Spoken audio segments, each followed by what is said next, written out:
Welcome to Compatible Minds, where we help you align your mindset, habits, and inner world for real growth. Before we dive in, hit like and subscribe to Compatible Minds. We're here to grow and level up together. Today we are talking about why you self-sabotage and how to stop. Let's break down what you will learn today. Today we are diving deep into what we call the reframe. Why self-sabotage is protection, not destruction. Then the mechanism. What is really happening in your brain? Next, the disguises. How to spot your sabotage in real time. Next, how to stop self-sabotage and talking through the shift that makes success feel safe. And finally, I will then teach you some actionable steps that will empower you to take action today. So let's get straight into it. You finally start the thing you've wanted for years. It's going well, and then, quietly, almost on schedule, you blow it up. You procrastinate right before the finish line. You pick a fight with someone who is actually good for you. You skip the workouts the moment they start working. And afterwards, you ask yourself the same brutal question. Why do I keep doing this to myself? Here's what I need you to hear, because it changes everything. You are not broken. You are not your own worst enemy. What looks like self-destruction is actually self-protection. Your brain is sabotaging you on purpose to keep you safe. Once you understand what it's protecting you from, you can finally stop. Give me the next 6 minutes. This one reframes everything. Let's start with the reframe, because everything else depends on it. We think self-sabotage means part of us wants to fail. It doesn't. Every part of you is trying to keep you safe. It's just using a terrible strategy. Think about what your brain's actual job is. Not to make you happy, not to make you successful. Its number one job is to keep you safe, and to your brain, safe means familiar, known and predictable. So here's the trap. When you start to succeed, when you get the relationship, the momentum, the results, you step outside the familiar version of yourself. And even though it's what you want, to your brain, it registers as danger, unknown territory, a threat. And what does a brain do when it senses danger? It pulls you back to safety, back to the familiar, back to the version of you it recognizes, even if that version is stuck, unhappy, or failing. That's self-sabotage. It's not you failing, it's your brain succeeding at the wrong job. This leads to the mechanism. What is really happening in your brain? Let me show you why this happens. Because the mechanism is honestly kind of beautiful once you see it. Your brain runs on something like a thermostat.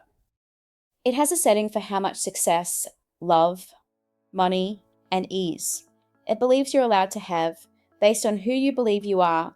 Psychologists sometimes call this the upper limit. When your life rises above that internal set point, when things get too good, you feel a strange discomfort, guilt, anxiety, a sense that it can't last. And to make that discomfort go away, you unconsciously do something to bring your life back down to the set point. You start the fight. You miss the deadline. You spend the money. You ghost the opportunity. Notice that this isn't weakness. It's regulation. Your brain is doing exactly what it's designed to do, which is to return you to what feels familiar. The problem is only this. Your set point was decided a long time ago by an old version of you, based on old beliefs about what you're worth. So what can we do about this? We change the set point, change who you believe you're allowed to be, and the sabotage has nothing left to protect. Let's talk about the disguises and how to spot your sabotage in real time. Now, here's the part that makes this usable. You can't stop a pattern you can't see, and self-sabotage is a master of disguise. So let me show you. Procrastination. You don't avoid the task because you're lazy. You avoid it because finishing it would push you past your set point. Delay keeps you safe. Perfectionism. It's not ready yet. Sounds noble. If it's never finished, it can never be judged, and you never have to grow. Picking fights. Things get too good in a relationship, and suddenly you're starting conflict over nothing. That's the thermostat, pulling you back to familiar chaos. Quitting early. You bail the moment something starts working because success is the actual threat. This looks like numbing, scrolling, snacking, and anything to avoid sitting in the discomfort of change, your brain is protecting an old identity. Which one is yours? Sit with that for a second, because naming it is where the power starts. Moving on to my favorite part in today's lesson, how to stop self-sabotage and talking through the shift that makes success feel safe. So how do you actually stop? Not by fighting harder. You can't out-willpower your own protection system. You stop by making the new version of you feel safe. Let me explain how.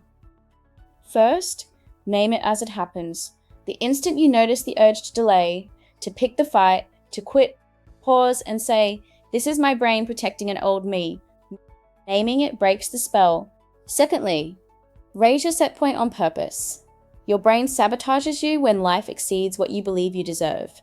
Every time something good happens, say, "I'm allowed to have this." Thirdly, let the discomfort be there, without acting on it. When success feels scary, that feeling is not a signal to retreat. It's the feeling of your identity expanding. Stop letting it drive. By naming it, raising the set point, and sitting with the discomfort, that's how you stop protecting a person you no longer want to be. So before this becomes just another video you watched, here's one step, right now. Think of the last time you sabotaged something good. Don't judge it, just get curious and ask yourself one question: what was I protecting myself from? Maybe it was the fear of being seen, the fear of it not lasting, the fear of becoming someone your old life doesn't recognize. Whatever comes up, that's the set point you get to raise. Name it, and you've already loosened its grip. That single moment of honesty is where change actually begins. Let's lock in what matters from today. Number 1, self-sabotage is protection, not destruction. Your brain isn't broken, it's keeping you safe. Number 2, safe means familiar. Success pushes you past what feels known. Number 3, you have a set point that drags your life back down. Number 4, you stop it by expanding, name it, raise the set point, and let the discomfort of growth just be there. So this week, catch yourself once, name the protection, and choose to stay one moment longer in the life you actually want. Tell me in the comments which disguise is yours. Choosing to invest in yourself is powerful, especially when that investment helps you create more peace, clarity, and balance in your life. If you're ready to bring more calm, focus, and intention into your daily routine, I created a 30-day system to help you build that, one small step at a time. You can find the link in the description. Thank you so much for joining me today. Let's keep building a life where productivity feels sustainable, aligned, and calm. See you in the next video.